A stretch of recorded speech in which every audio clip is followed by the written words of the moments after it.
trying to find your tribe. And that's the path that I'm on. Terrible insurance, by the way. Who the heck did your insurance? The only thing that I am truly good at is being myself. I think that so many people today are miserable because they think that they need to be everything to everyone, and they squash that.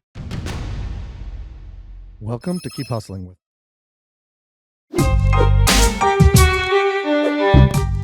Welcome to Keep Hustling, where we are going past the why to get to the how.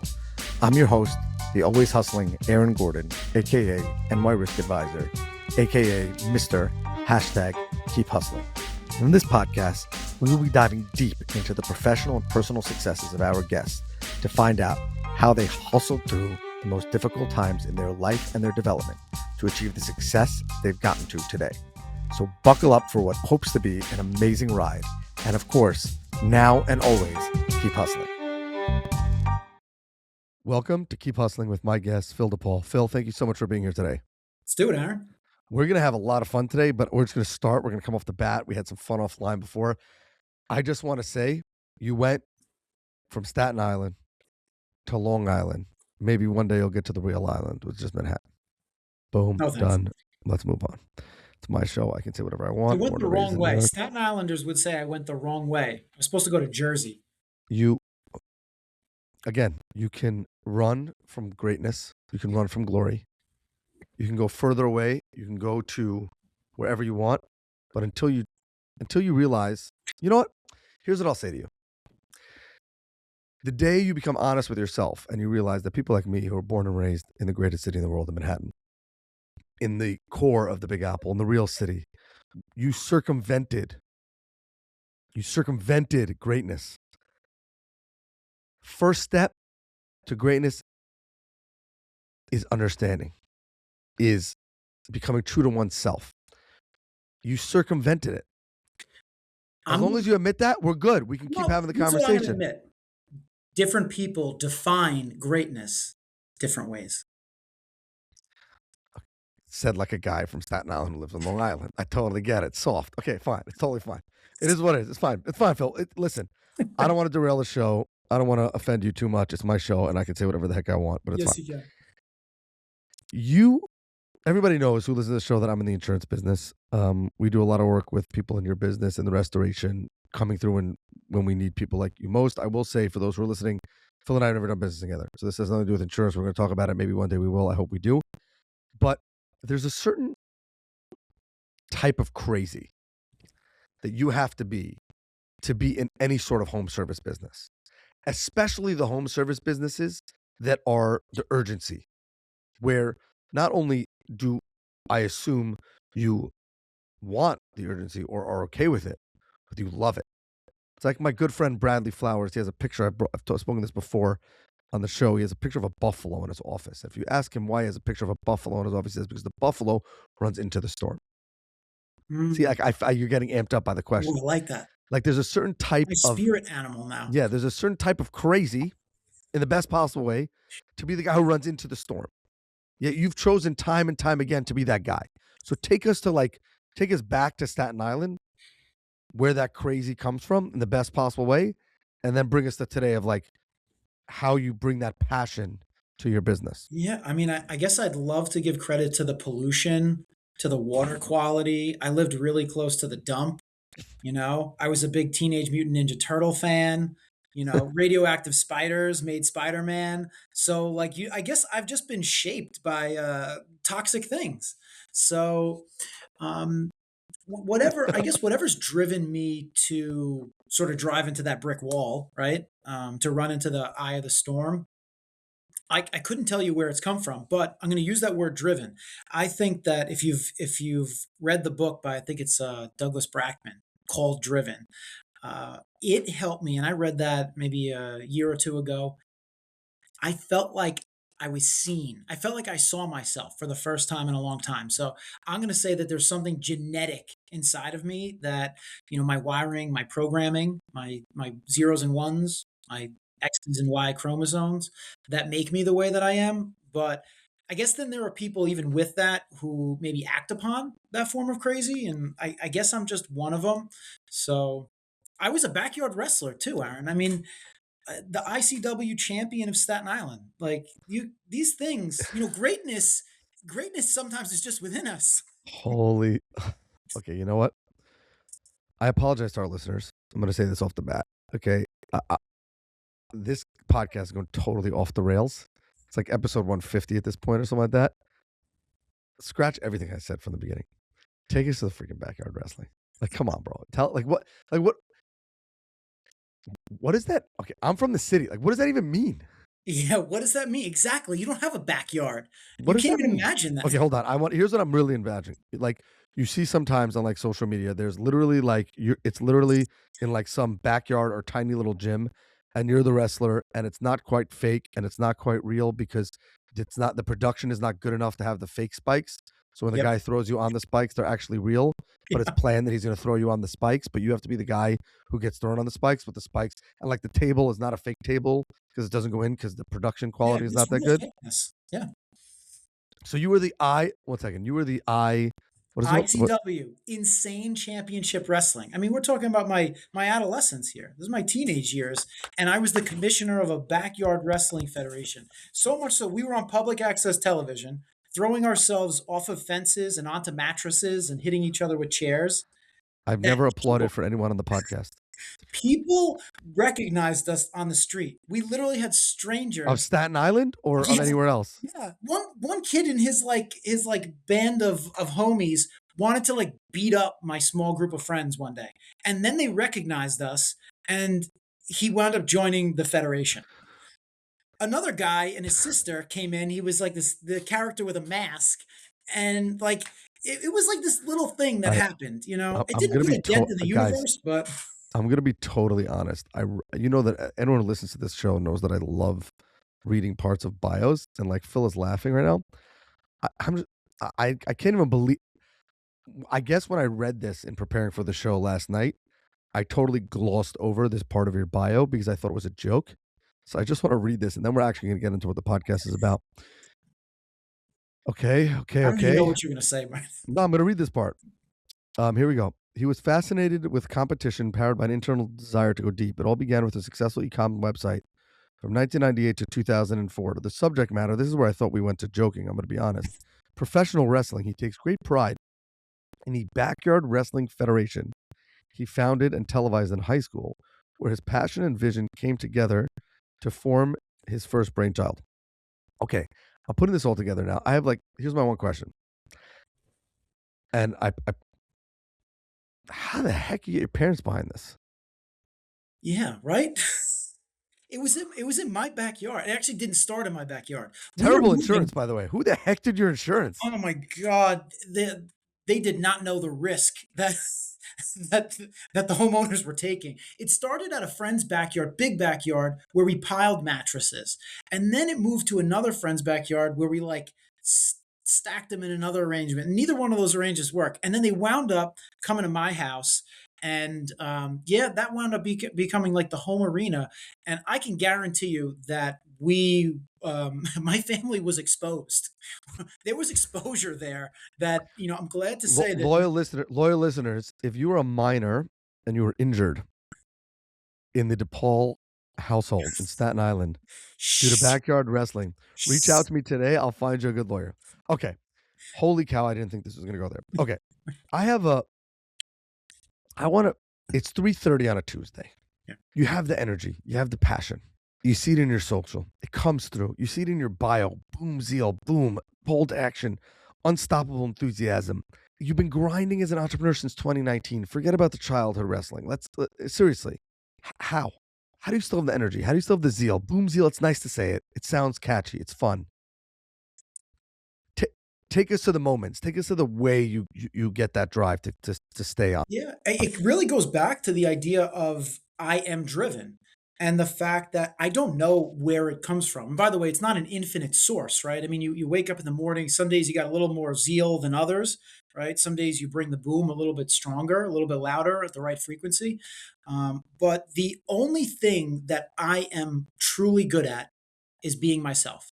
So I think that Boom Zeal is probably more a journey of authenticity, of, and I hope I can drop the F bomb, but how many less fucks can I give today than I gave yesterday.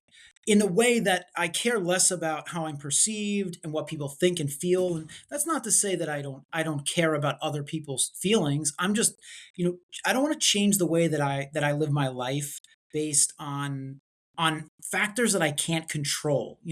So how can I have a positive influence? First and foremost, I talk about leadership, and leadership being first, you must lead thyself before anybody else is going to follow, and use you as the example for how to lead themselves. So I think that, Boom Zeal is a self-expression in terms of how can I just be me, and then defining who am I? What am I in some of my truest, you know, rawest form, in a way that other people can relate to, or at least identify. Like I talk about Kool Aid all the time. So if somebody just sips my Kool Aid, I either want you to start chugging it or spit it out, right? There's no in the middle. I'm not big on the middle ground. I'm not big on good enough. I'm not big on mediocrity. So I don't strive to be a polarizing figure. I just strive to not like sit in the gray any longer than I have to. So I think that when you're kind of looking at me holistically, my entrepreneurial journey, when I bought into my first franchise, there's franchises are kind of referred to as like businesses in a box, and some of them are more scripted and specific than others. And the ones that I bought into are pretty open ended. I'm a collaborator and a contributor in them, so I like the opportunity to inject myself in a way where I can apply my own passion to doing a thing. And if I if I enjoy doing the thing, then right, it doesn't really feel like work, or at least the hustle or the grind feels less grinding if you know why you're doing it. Um, yeah. I So absolutely love that. I absolutely love that. And I'll tell you what. I'll tell you something amazing. You just remind me of something in my own personal life, and that is that when I started doing a little bit of marketing, it was 2020. I was stuck in my attic. COVID. How are people going to know I was the networking guy? I love being the guy with the personality in a pale, stale, and male business. And I think and what's crazy about and then this whole you have the Boom Zeal thing. I'm the NY Risk Advisor. It's literally my license plates. And my parents at the time, who I work with, my father I worked with until he passed away, and my mother I'm still lucky to work with every day. We're kind of like on the fence about this tenacity or the individuality coming out at the firm. And obviously, we had a conversation about things I wasn't going to do. I wasn't going to, make videos about illegal things. I wasn't going to become some crazy person. You weren't going to catch me, eating a banana, jumping out of an airplane, talking about insurance. Like that was like so off brand. But what's amazing about that attitude that you have about the Kool Aid, and I love that idea. Like you either love it or hate it. Is the people who love it will lead to more financial success than even if the people who spit it out all bought from you, you'd be miserable. Now, that doesn't mean that you should, and I think you're right, that doesn't mean that you should make it your life's mission to turn people off of your business if they don't like the way you're operating.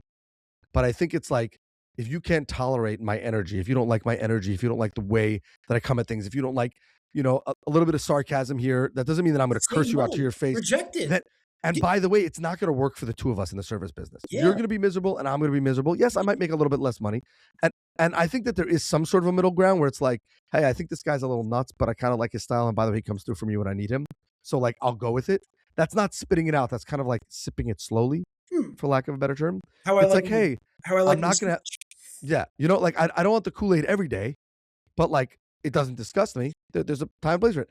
And I think that so many people today are miserable because they think that they need to be everything to everyone, and they squash that. And I'm not saying Yeah. that you should be the vulgar, inappropriate person who goes to a synagogue or a temple wearing a bikini. I'm not saying that. And just to get eyeballs on you. That's not what I'm saying. Yeah, not for the But sake of doing it, but again, if you can attach doing things that feel right, and again, if they serve somebody beyond yourself, I think that the idea of being of service, right? Because if you're selfish and it's all about you, like, and when I refer to Boom Zeal, I've thought about it as a personal brand or an umbrella brand. Or the truth is, Boom Zeal don't sell anything.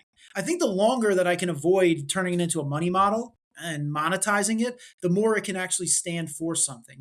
For it to be more of a values brand that helps people self identify and self select. And I think, in terms of, you want to build community, and the community doesn't need to be big. It's truly quality over quantity. The idea of my kind of people, and the word tribe is something that comes up a lot, that I refer to my tribe of people who opt in. Again, the self selection of, and where does culture come from? Like, or where does cult come from? Cult comes from culture. There's a little bit of, extreme thought or belief or alignment there. So it's like, what's the right amount of crazy? And hey, are you my kind of crazy? Because I think we're all a little nuts. So the more that we tap into who we are and who we want to be, and align ourselves with those kind of people, I think that leads to richer, more meaningful lives. So having that community that buys from you and sells for you, I think, should be the ultimate goal. And trying to find your tribe, and that's the path that I'm on. And I'll tell you two unbelievable things about that, and I agree with you 1000%. There's very few people that have come onto this podcast that I agree with as much as everything that you're saying. One is, I actually think that you will see more financial success. I actually think that when you're living that and you have that energy and you have that tribe supporting you, rather than trying to be everything to everyone else, in the short term, you may say, but I can't sell to this group because they're going to be like, turned off by me. But in the long run, I think because you'll keep hustling in your way, you'll see a lot of success there. And I think the second thing is, so many people are going to hear this and so many people are going to think, and I've been told this in my career, that by doing that, you're running away from criticism and you're held accountable. And my view is just the opposite. When you have the tribe of people, when they speak, you listen. When that person comes to you and says, hey, listen, Phil, like it's like when my wife says to me, hey, you listen, that idea you have, or that the way you handle that situation, my mom was saying, like, I think you.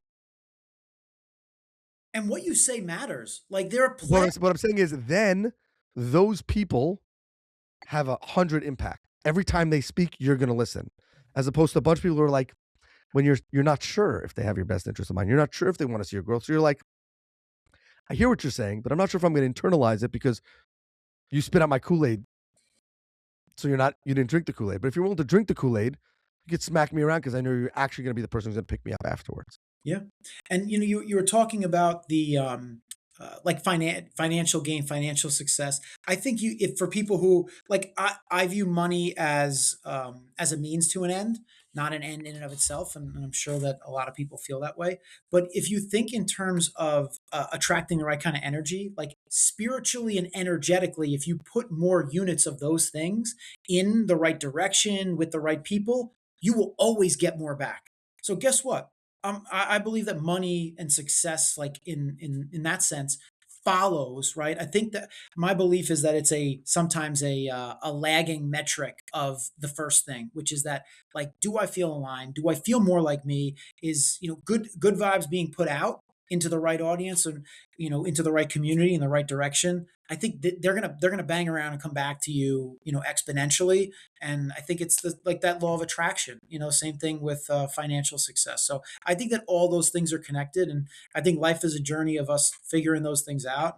And the faster that we figure them out, then maybe the more full of a life and impactful one that we could live. I love playing the game of business, and business's scoreboard is money, right? So that's why we talk about it, because it's kind of a and, universal. and customers and relationships. Meaning, I think that when, especially in a business, and I actually do want to ask you some questions about your businesses Good. because I think that our listeners will see some value in that. But I think that a lot of that is, at a certain point, if a person wants to slow down, and everybody eventually has to slow down. I hate to be the one to tell you that. Right now, you and I have a tremendous amount of energy. You have another coffee. I have another coffee. But there'll be a time. It could be 20 years, 30 years, whatever that is. And if a person ever wants to slow down, it's about those relationships and those customers that they've Yep. engaged with. You've chosen a career in the home service business. A lot of the people who listen to this podcast, and the feedback that I get, and by the way, unless it's a huge number and I'm waiting on those sponsors or those people that want to take over the podcast, but one of the reasons why this is wholly independent and a passion project, as you said, like the tribe, like the Boom Zeals, because I can say whatever I want, and I hope that people get the nuggets, and I can have what I want on the show. But a lot of the people who listen to this are searching for that calling, are searching for that meaningful career and the way to help others or do well by doing good, as we say on the podcast. And I feel like the home services business is ripe for that, is ripe for the people that are willing to put in just a little bit of work. I mean, a lot of work in the beginning, but are willing to do the work, are willing to get their elbows a little dirty. Not crazy. That doesn't mean you have to be the person who's snaking out people's toilets. That Yeah. doesn't mean that. I'm not. I don't, right? You know what I'm saying? But people who are willing to do that, get their elbows dug in a little bit, willing to hustle. And I feel like there's endless opportunities, yet nobody thinks about it. So I wanted to ask you to pitch the home service business.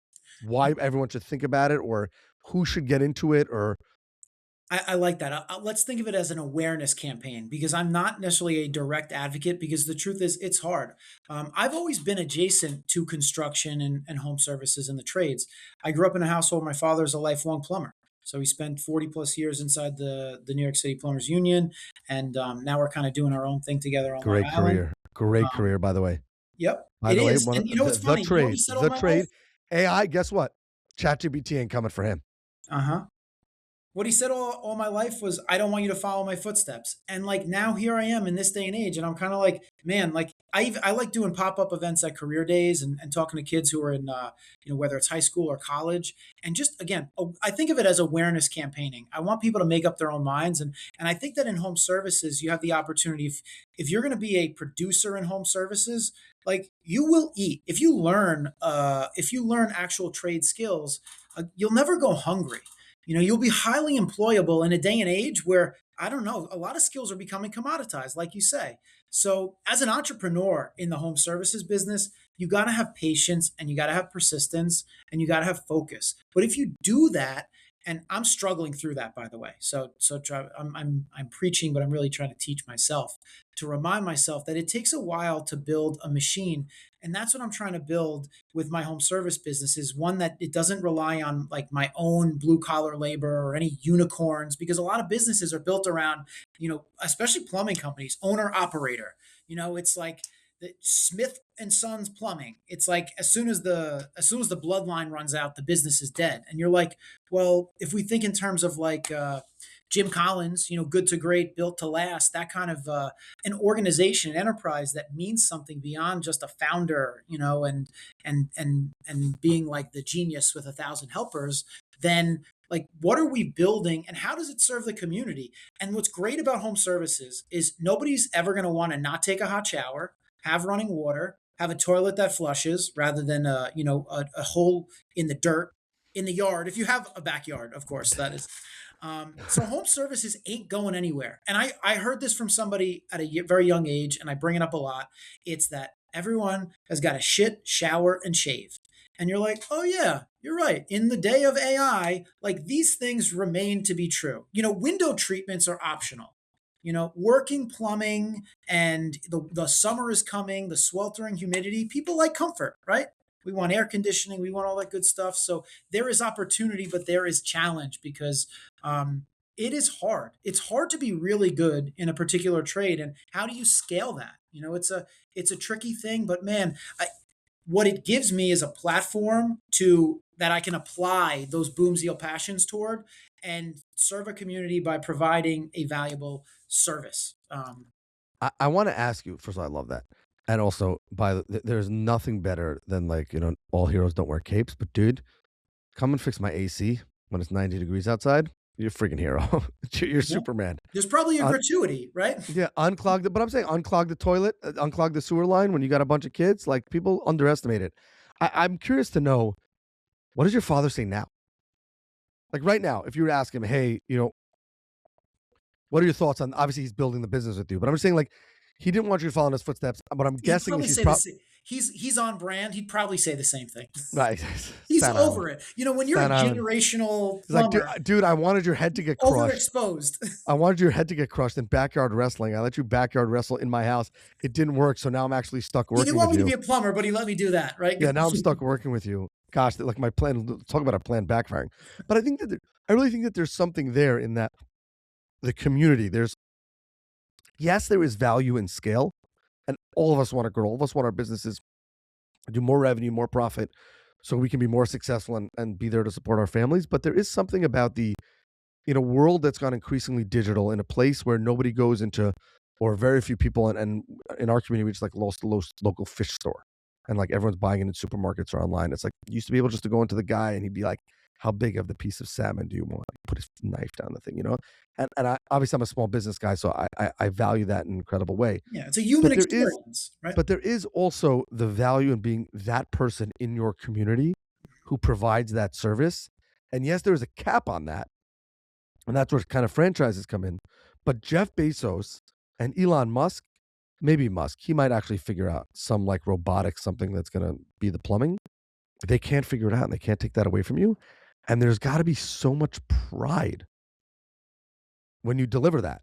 When you deliver that product with your bare hands and you provide this, there's got to be a level of gratification that I can't provide as an insurance agent. There I is, feel and good when I help people, but like, I got to lean on people like you, and you end up coming and saving the day. Aaron, there is. You're hitting the nail on the head because do you know what brings the greatest sense of satisfaction to me and my team? It's I think at this point between my two franchises, we have over 1,500 five-star Google reviews online. And they're not just the star rating, they're the ones they tell stories, and it's most of them are emotional, in how and it may come off like heroic, but it's in service. And it's like this is why we're doing it. And the truth is, for every five-star review, there's probably someone who internalized a 3.5 star experience, right? Maybe they didn't put it online. But I crave that feedback because I want to know how we can better serve the right people more of what they want and build those deeper, more meaningful relationships. You think about those big companies, and it's like it's the view of the law of compounding. Like if you look at my P&L right now, particularly in the plumbing business, because it's more predictable, it's less volatile than restoration. It's unimpressive. Like there's really nothing at the bottom line.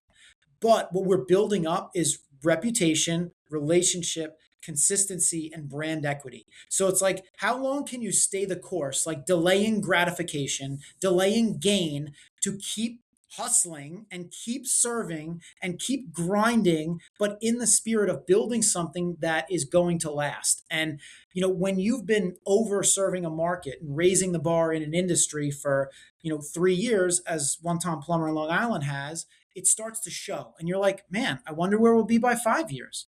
I wonder where we'll be at 10 years. And there's this sense of like, just keep raising the bar on yourself, which you hope raises the bar in an industry, which then over delivers and over serves people. That ultimately it's those good vibes that will come back, and financially you believe that there'll be the payoff that makes it all worth it. 100%. There's no better segue or ending to keep hustling and just saying that if you've started a business, if you're doing that business, there's only one mistake that you can make in these businesses. And I think you'll agree with me, but if you don't, please jump in. You're from Staten Island. You can say whatever you want. If you start cutting the corners because you think that you can make a couple of dollars, I promise you, and we have this in our business, and my father's recipes always used to say, you may think that this guy's making a lot of money now. You may think that this guy, but we've been doing it for 50 years. And if you want to do it for 50 years and pass it on to your son one day, or your daughter, your son-in-law, whoever, your daughter-in-law, whatever, you got to do it the right way, and the things will come. My father had a saying, and it used to drive me nuts early in my career. We never sell our friends. They will all come around eventually. And I've seen that in 25 years. Some of them took longer than I expected. Some of them took longer than I would have wanted. But if I force them into the relationship with me, or just to save a buck or cut the corner in the system, ultimately, and it's easy to say, you and I looking back at it, but I think we'll agree that that's the one mistake you can make that you can never come back from, because you can never undo that Yep. that wrong turn that you made intentionally. Unintentionally, mistakes happen, No, you but the listen. You can't intentional. outrun a bad reputation, or a bad taste in someone's mouth is a lot harder when it speaks to, something that's at the core of the business or the value proposition. So, I think that it's all about building on solid ground, and it takes time to pour a really strong foundation. I absolutely love that, Phil. You've given me more energy today. I'm not even going to finish my coffee, so I am so happy you came on, even though you're from Staten Island, went to Long Island, and passed over any of the real boroughs. But that's totally fine. Like you literally could have gone. I live in Queens now. You could have gone Manhattan, Queens, Brooklyn, Bronx, like anywhere. But yet you ended up. But it's That's fine. fine. Or you We all can't do crazy if things. It's fine. It's totally if fine. you No don't have one's anything perfect. nice to say. Just No one's perfect. Exactly. No one's perfect. It's totally fine. We wouldn't have anything to talk about had you lived anywhere normal. Phil, as you know, we have a closing tradition on this podcast where we ask our guests to leave us with their favorite motivational or inspirational quote and what it means to them and to their hustle. So with that, I will say thank you again for being here. Thank you for inspiring me. Thank you for inspiring my hustle. And the floor is yours. here's one that's resonating for me right now. The work works on you more than you work on it. Absolutely love that. Keep hustling. This has been another episode of Keep Hustling. Remember, do well by doing good. And of course, and always, just like Phil, keep hustling. All right, hustlers, that brings us to the end of another fantastic episode.